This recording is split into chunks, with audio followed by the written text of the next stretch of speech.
Padre Pio once encountered a soul that had been dead for 3 days. The soul appeared in his cell late at night, not in darkness, but in a kind of pale transparency that suggested something unfinished.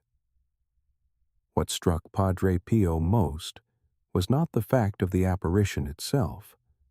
He had experienced many such encounters, but the expression on the soul's face. It was not the face of someone seeking mercy or fearing damnation. It was the face of someone confronted by recognition. The soul was terrified, but not of God's judgment. It was terrified of itself. This distinction matters more than most people realize. Padre Pio understood that the deepest suffering after death often comes not from divine punishment, but from the soul's sudden clarity about who it had become during life. All the distractions are gone. All the excuses have dissolved. All the comfortable narratives used to explain behavior have fallen away. And what remains is the naked truth of the soul's actual condition. For some souls, this truth brings peace. For others, it brings devastation.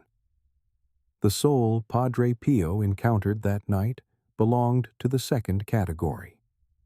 What terrified this soul was not a list of sins, though there were many. What terrified it was the pattern beneath those sins, the direction they revealed, the person they had shaped. During life, the soul had managed to avoid seeing this pattern clearly. There were always explanations, justifications, distractions. Small sins were dismissed as insignificant. Repeated failures were excused as weaknesses everyone shares. Moments of coldness were explained away as necessary boundaries. Patterns of resentment were reframed as righteous anger. And slowly, incrementally, without dramatic decision or clear moment of choosing evil, the soul had become something it never intended to be. Death removed every filter. The soul saw itself as God had always seen it, and the recognition was unbearable.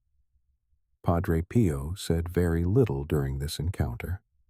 He listened mostly, because the soul needed to speak what it had finally understood. It spoke about years of small compromises that accumulated into character, about moments of choice where the easier path was taken repeatedly until difficulty became impossible, about relationships maintained on the surface while resentment grew beneath, about religious practices performed without transformation, about prayers spoken without surrender, about forgiveness claimed but never actually extended. The soul was not describing dramatic evils. It was describing ordinary hardness, the kind that develops so gradually that the person carrying it rarely notices until it is too late. Padre Pio knew this pattern well. He had seen it in many souls during their lives and after their deaths.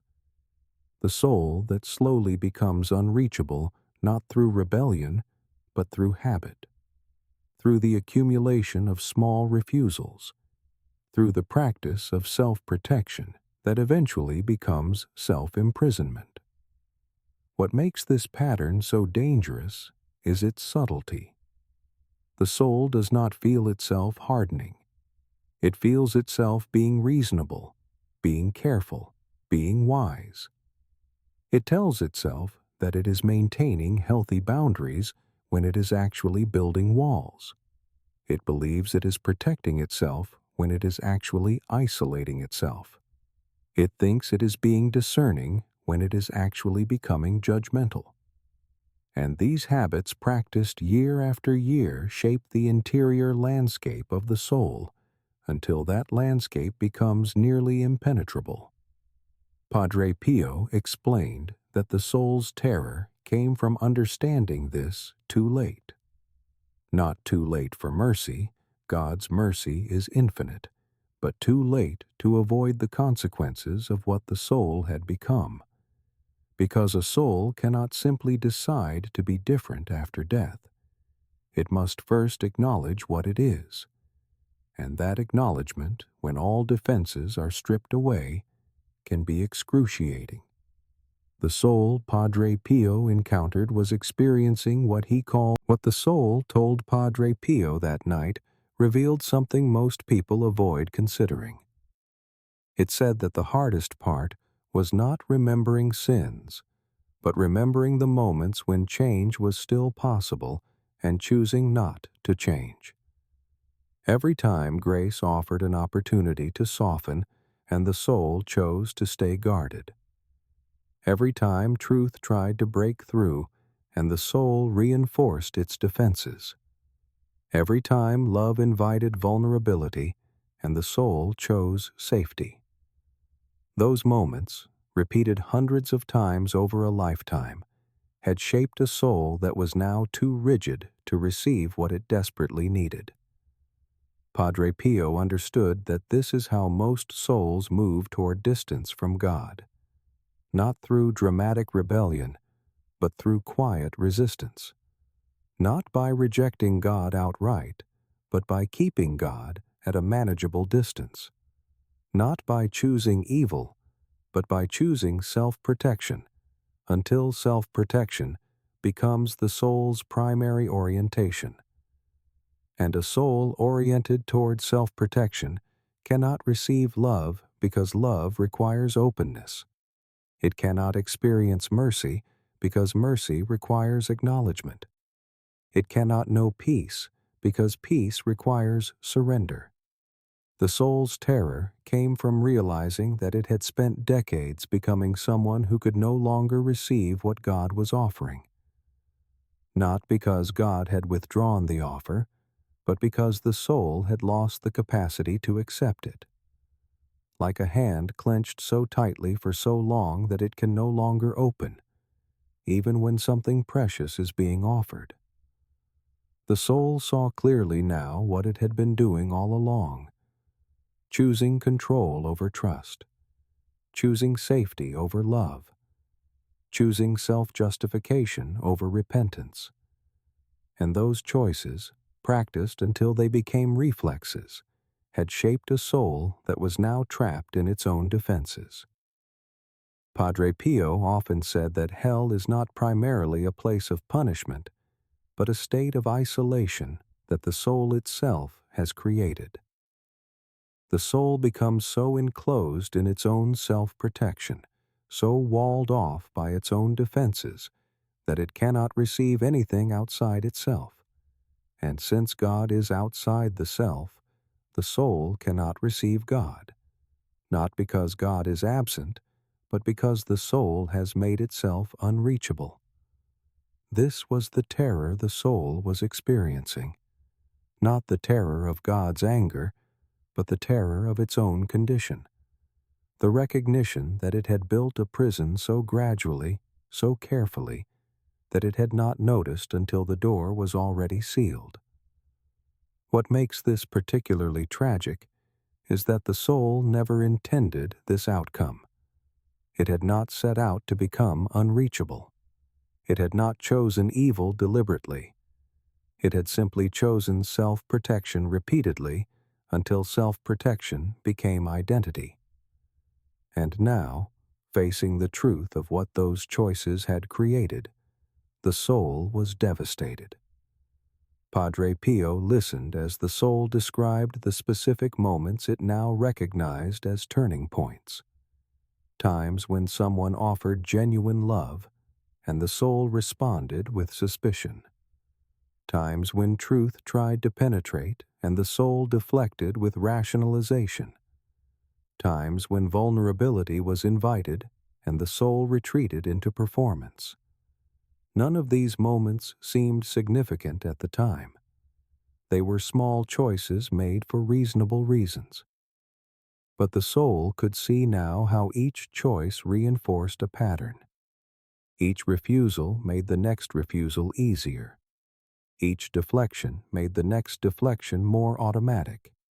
Each retreat made the next retreat more comfortable, until the soul no longer felt the invitation to change, no longer sensed the opportunities for opening, no longer recognized the moments when grace was trying to reach through. The pattern had become so established that it felt like nature rather than choice. Padre Pio said that this is what he tried to help people see during life, that character is formed through repetition, that the soul becomes what it practices. That's what Padre Pio understood, and what he tried to make others understand is that death does not create a new soul. It reveals the soul that life created. And the soul is created not by dramatic decisions, but by daily patterns, by what is practiced when nothing seems at stake, by what becomes automatic through repetition, by what the soul returns to again and again until returning becomes reflex. A soul that practices openness during ordinary moments becomes capable of receiving grace in extraordinary ones.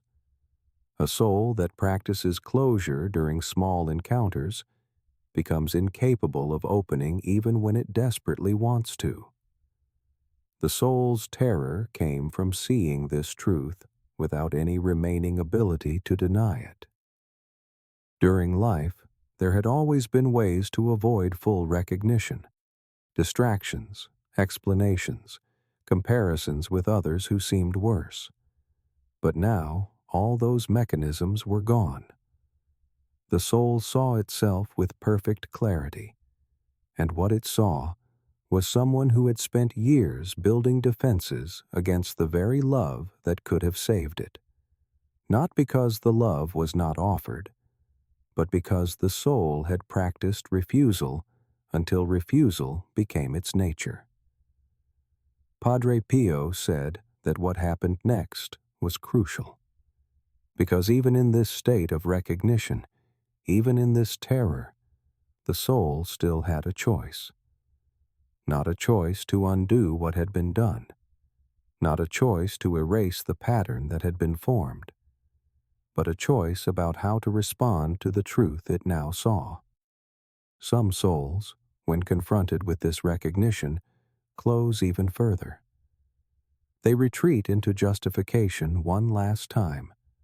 They refuse to acknowledge what they have become, and that refusal becomes their final direction, continuing into eternity. But other souls, even in their terror, finally surrender. They stop defending. They stop explaining. They stop protecting themselves from the truth.